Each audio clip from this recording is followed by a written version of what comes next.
All right, ninth graders, we're back here with another short video. So after we finish Isaiah with this glorious cosmic vision of the new heavens and the new earth, we're going to settle back into a story of really a group of friends. This is the book of Daniel, very common book even in culture.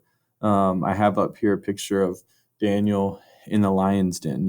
Maybe one of the most popular stories of the entire Bible. And then the story of the fiery furnace, that being another story that is very commonly known even outside of Christian culture, Christian places.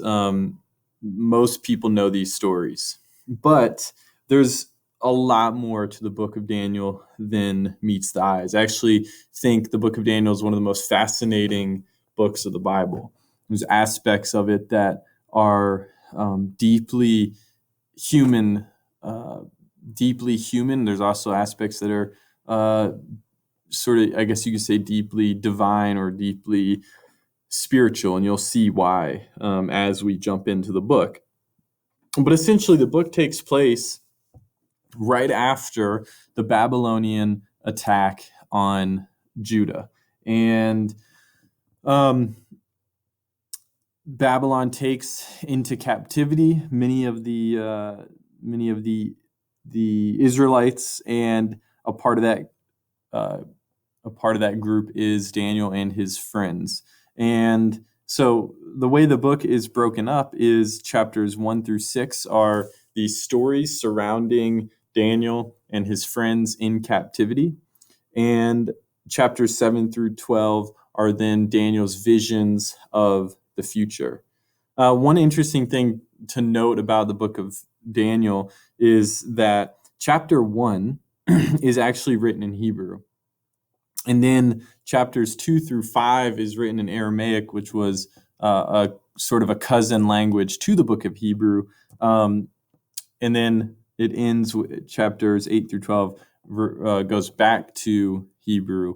And so the book closes in the Hebrew language. And so it's just something to make note of, and we might circle back and talk about why that is. One thing that does tell us is it does teach us something about the unity of the book. It teaches us something about sort of the original author's intention in writing this book, and what exactly it was trying to preserve and tell. And then we'll see, how this book links to even our own understanding of who Christ is and how it works, how it's interwoven and working in the New Testament as well. But the book essentially takes place while the people are in exile, while Daniel and his friends are in exile. And so, like the video that you watched, The Way of Exile by the Bible Project, we're gonna talk a lot about what did it mean for these people to live in exile. I mean, you gotta imagine being taken captive by an enemy government, by an enemy. You're taken captive. You're no longer living in your home. So what do you do? How do you respond to that? What do you hope for? How do you carry yourself? Do you fight? Do you compromise? Do you give in to the culture now, the new culture that you're living in?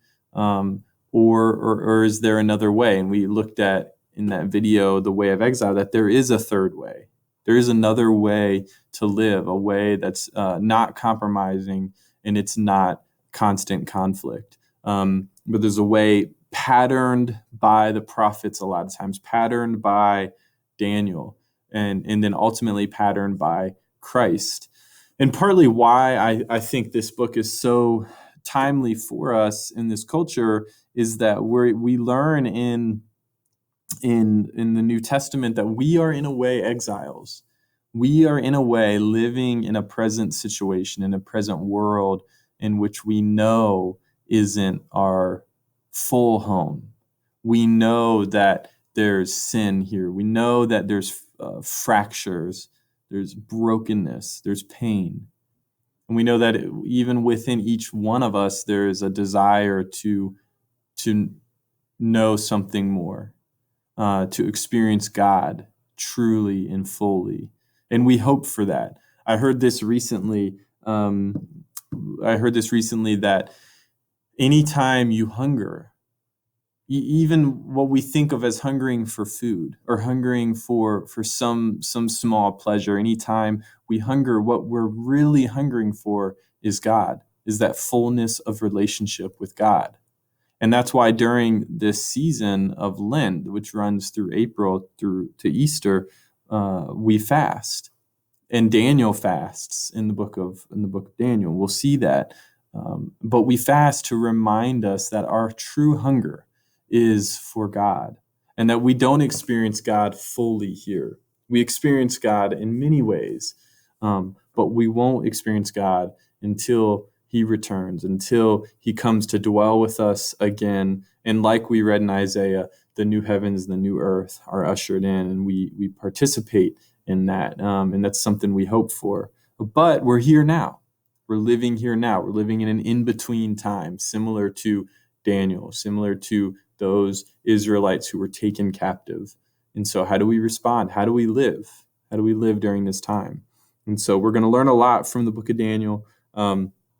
And we're gonna I don't want to go on and on and on. We're gonna jump in a little bit. But if we just look at this map here as well, you can see just how big the Babylonian Empire was at this time, how it reached down into Judah, even reached into Egypt there, as it continued to grow. So one of the greatest empires in world history is the Babylonian Empire. And so that's where the book of Daniel takes place.